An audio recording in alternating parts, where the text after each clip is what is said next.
I'm Tracy Bingaman. I'm a full-time working mom of 5 who got sick, burned out, quit my job, and now I teach women how to mom smarter, not harder.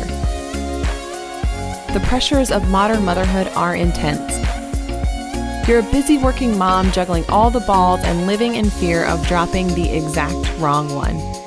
Here you'll find the tools you've been searching for to confidently prioritize your life and optimize your ability to rock all the hats that you choose to wear. I'll show you how to break through your limiting beliefs so you'll have more time and more money than you know what to do with. Because even in the busiest seasons of life, you can grow to master your money, own your time, and be the mom with all the margin. This is Fulfilled as a Mom.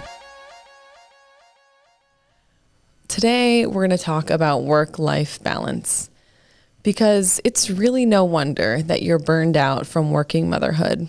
There are so many jackasses out there in the world telling you that you should find work-life balance, like it's some sort of hidden treasure in the game of life. And once you unlock the level of balance, you find it in a treasure chest, in a hidden land, and poof, all of your problems are solved.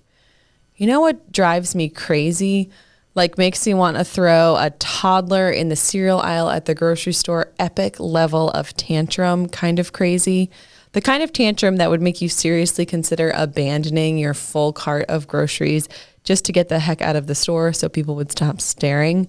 The thing that enrages me is this idea of work-life balance, that it is the one worthwhile goal for all working moms. Like what in the actual fuck? No one is imposing this standard for working dads. Heck, working dads isn't even something that we say. We just call them dads. Why aren't we saying that about dads? Why aren't husbands and fathers beating themselves up over not living a perfectly, quote unquote, balanced life?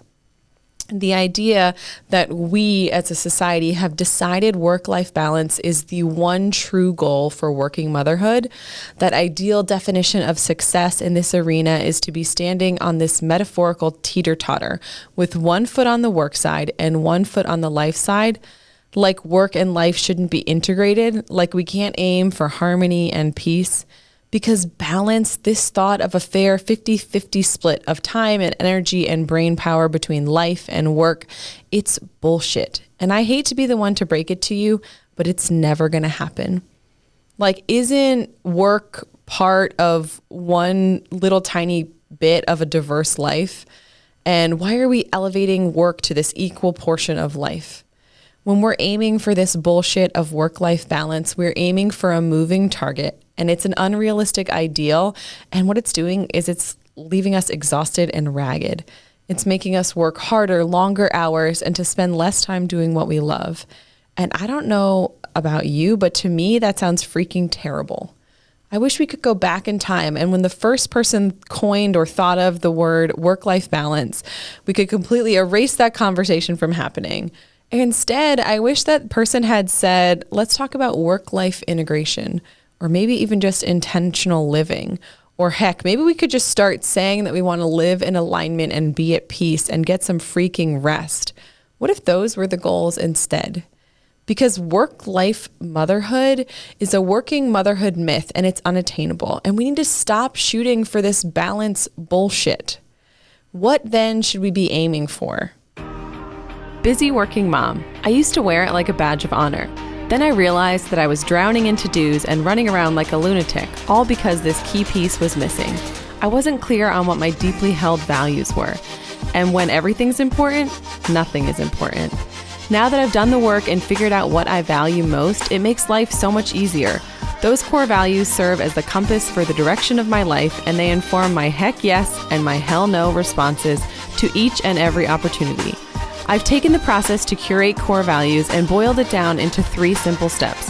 I've laid out the exact process to gain clarity so you can start applying your deeply held values to day-to-day life. To start living a purpose-driven life full of what you love and void of all that other shit, download your core value curator today. The link's waiting for you in the show notes. We could aim for peace and contentment. We could aim for knowing what you value and doing things that are in alignment with your values. You could aim to have confidence in your decisions and strength in your abilities and to be able to trust your intuition.